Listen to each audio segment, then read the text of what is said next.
दोस्तों नमस्कार। मैं नवीन कश्यप फिर आपके सामने एक नई विचारों की यात्रा पर आपको ले जाने के लिए तैयार हूँ। एक कहानी जिसके बारे में आपको बताने के लिए तैयार हूँ। तो मैं आशा करता हूँ आप मेरे साथ इस कहानी में शामिल होंगे, इसे सुनेंगे और देखेंगे कि एक महिला ने किस प्रकार संघर्ष करके अपने आप को व्यापार में स्थापित किया, परिवार को साथ लेके चली, कामयाब हुई, सफल हुई और दुनिया में एक उदाहरण बनी। तो आज हम बात करेंगे, महिला का नाम मैरी क्रोरी। उसे जब बैंकरों ने इनकार किया, इस पर यह कहानी है जो कि शिखर पर मिलेंगे किताब से, जिंग जिंगलर की किताब से मैंने ये शब्द लिए हैं, ये कहानी ली है, जिसको मैं आपको बताना चाहता हूँ और उसको समझाना चाहता हूँ। मैरी क्रोरी के पास ऋण के लिए प्रस्तुत किए जा सकने वाली कोई अनुवांशिक प्रतिभूतियां नहीं थी। बैंकर ने बैंकर के दिशा निर्देशों एवं व्यापारिक तर्क के हिसाब से वह जरूरी थी।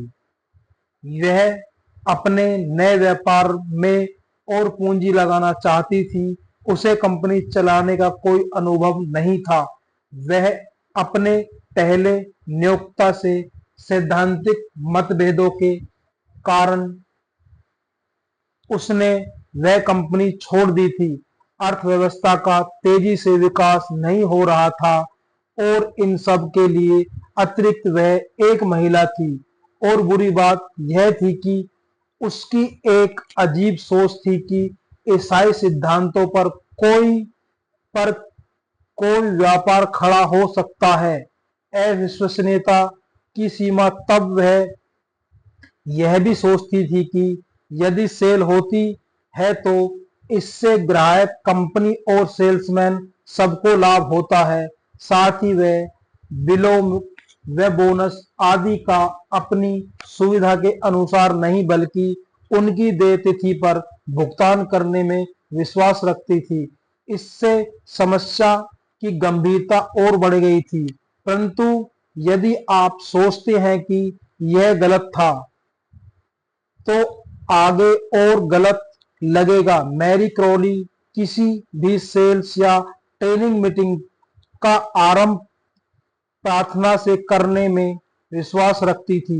बाद में उसे और उसके पुत्र डॉन कार्टर को, जो उसके साथ व्यापार में काम करता था, एक तरह का क्रांतिकारी विचार आया कि अपंग व्यक्तियों को नौकरियों पर रखना एवं अच्छा बिजनेस है, उसके लिए भी अच्छे, आपके लिए भी अच्छा।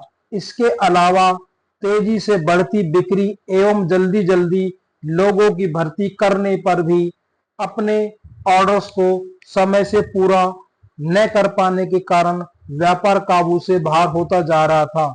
दिलचस्प बात यह है कि उनके लिए प्रतिद्वंदियों की नजर में जो उनसे इसलिए ईर्षा करते हैं कि होम इंटीरियर्स एंड गिफ्ट्स प्रत्येक वर्ष 10 अक्टूबर को भर्ती बंद कर देते हैं, क्योंकि उन्हें कुछ सांस मिल भी लेना है और क्रिसमस के दौरान बढ़े हुए व्यापार में भी निरंतर अच्छी ही सेवा देना है।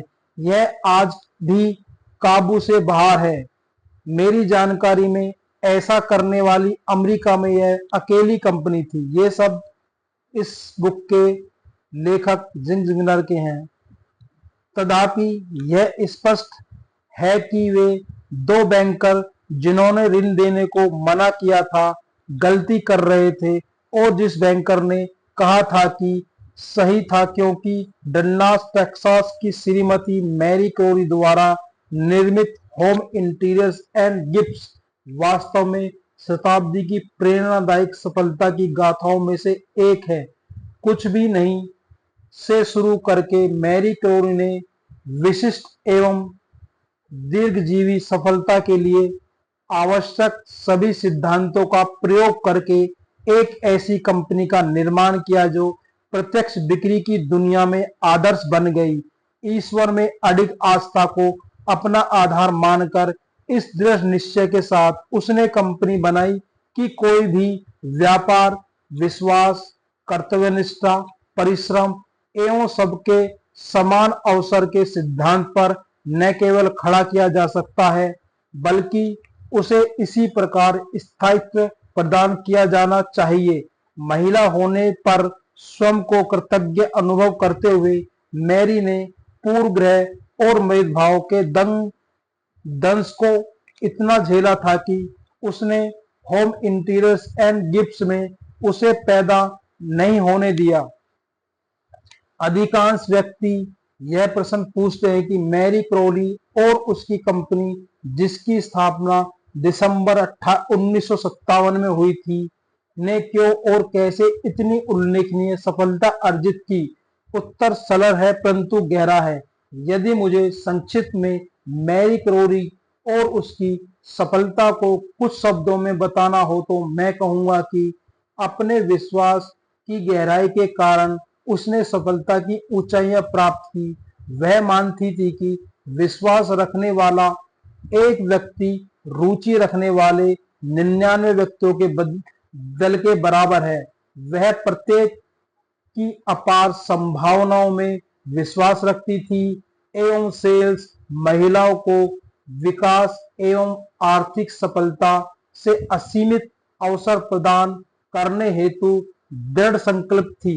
वह मानती थी कि यदि आप मानसिक, नैतिक, शारीरिक और आध्यात्मिक रूप से अपने व्यक्तित्व का निर्माण करेंगे तो उसी तरह की नींव पर व्यापार का निर्माण करेंगे। किसी भी मापदंड के अनुसार मैरी क्रॉली एक संपन्न महिला है, परंतु जो कुछ उसने पाया वह उसके कारण संपन्न नहीं है, बल्कि जो कुछ उसने दिया वह उसके कारण संपन्न है। मैरी ने अपनी पुस्तक थिंक मिक में इसे बड़े सुंदर ढंग से कहा है। उसके वास्तविक नगीनों में से कुछ इस प्रकार है। खरगोश की आदत मत पालो, ऊद बिलाव की तरह सोचो। लोगों को प्यार की तब सबसे अधिक जरूरत होती है जब वे इसके लायक नहीं होते। चिंता कल्पना का दुरुपयोग है। ईश्वर टूटे हुए दिल को भी जोड़ देता है, बशर्ते कि हम उसे सारे टुकड़े दे दें। काश ऐसा हो। सोचने वाले मन मत बनो, ऐसे कैसे हो सोचने वाले बनो। आपके प्रयास आपको तोड़ सकते हैं परंतु उन्हें कभी छोड़ना नहीं। बड़े दिल वाले बनो, यह दिमाग वाले नहीं, बड़े दिमाग वाले नहीं बनो। मुझे ईश्वर का गणित प्यारा लगता है। खुशी दूसरों को दूसरों से बांटने में धनात्मक व गुणात्मक दोनों रूप में बढ़ती है। कुछ बनो, ईश्वर किसी को यूं ही नहीं बनाता है। मैरी क्रॉली एवं होम इंटीरियर्स की कहानी सफलता की उजली धूप है।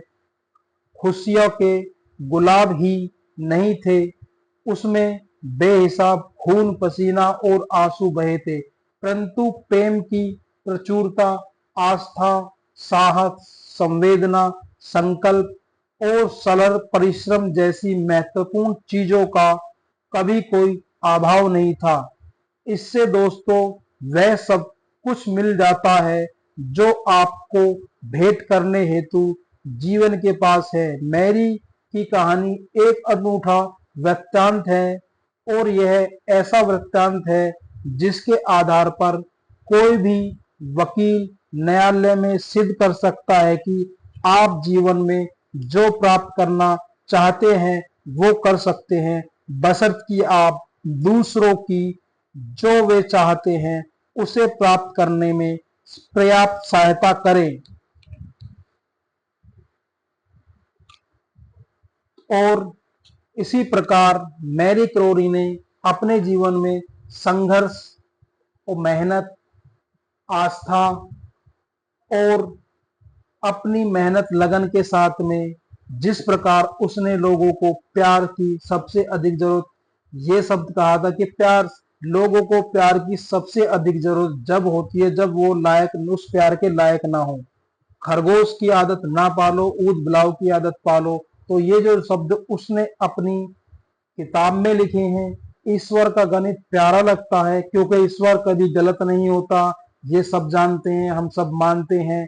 और खुशी दूसरे से बांटने में धनात्मक व गुणात्मक दोनों रूप से बढ़ती है। तो दोस्तों, अपने जीवन में कामयाबी हासिल प्राप्त करने के लिए हमें हमेशा संघटित रहना चाहिए, संघर्ष के लिए तैयार रहना चाहिए। जिस प्रकार मैरी क्रॉनी ने अपनी संघर्ष के जीवन में अपने आप को, अपनी कंपनी को इतनी ऊंचाई, इतनी सफलता पर लेकर गई कि उसका आज उदाहरण और एग्जाम्पल दिया जाता है।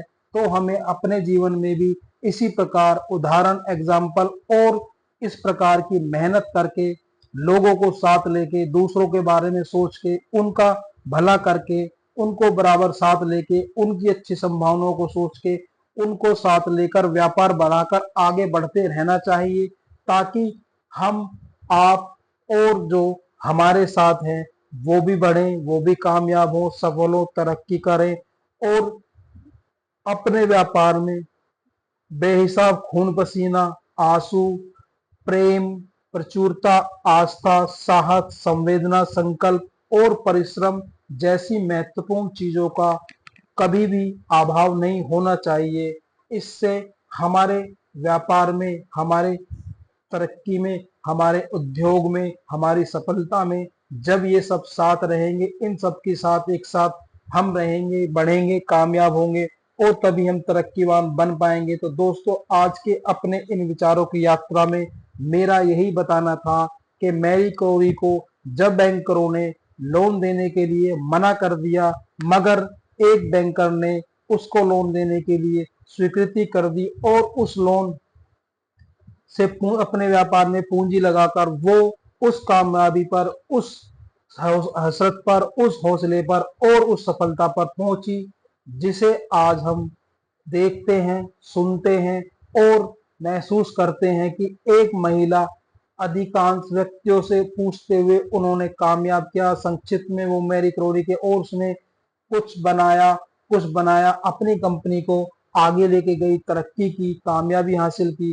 तो दोस्तों, हमें अपने जीवन में इसी प्रकार से हारना नहीं है, हौसला नहीं खोना है। अपने आप को सफलता प्राप्त करने के लिए जो भी रास्ते में मजबूरियां, जो भी रास्ते में कमियां आनी है, उनको दूर करना, उन कठिनाइयों को दूर करना है और हमें कामयाब, सफल, तरक्की प्राप्त कर कर सफलता के आयाम लिखने हैं। ताकि आज मैरी क्रॉनी के बारे में बात कर रहे हैं, कल को हमारे बारे में भी बात हो, ताकि हम तरक्की करके, सफलता प्राप्त करके दूसरे व्यक्तियों को ये बता सकें, ये समझा सकें कि जीवन में सफलता आसान नहीं है मगर नामुमकिन भी नहीं है। अगर हम सफलता चाहते हैं तो हमें मेहनत करनी होगी, लगन से करनी होगी, भगवान में आस्था रखनी करनी होगी और भगवान के बनाए हुए नियम को साथ चलते रहना पड़ेगा। उसके साथ चलते रहेंगे ताकि ईश्वर का गणित सही बना रहे और हमारा गणित भी सही बने रहे, खुशियां भी बनती रहें और कामयाबी भी चलती रहे, ताकि हम अपने साथ चलने वाले हर किसी व्यक्ति को सफलता के साथ ले सकें, सफलता दिला सकें अपने व्यापार में, अपने उद्योग में, अपने बिजनेस में।